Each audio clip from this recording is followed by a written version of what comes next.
కృష్ణుడన్నారు లీలకొక్క పేరు పెట్టి గోల గోల చేసినారు గోపికలేమన్నారు రేపల్లె గోపికలేమన్నారు అగో రాధ ఏమన్నది కన్నాని రాధ ఏమన్నది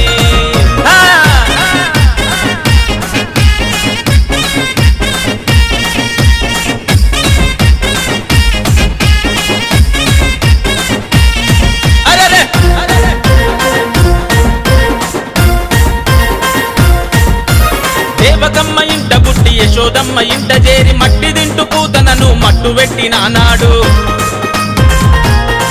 మా గోకులంలో జనమంతా తాగే మంచి నీటిలో విషము జిమ్మె కాళియను అనగదొక్కినానాడు మనిషి జన్మనెత్తిన దేవుడవు నీవంటూ మా కోసమే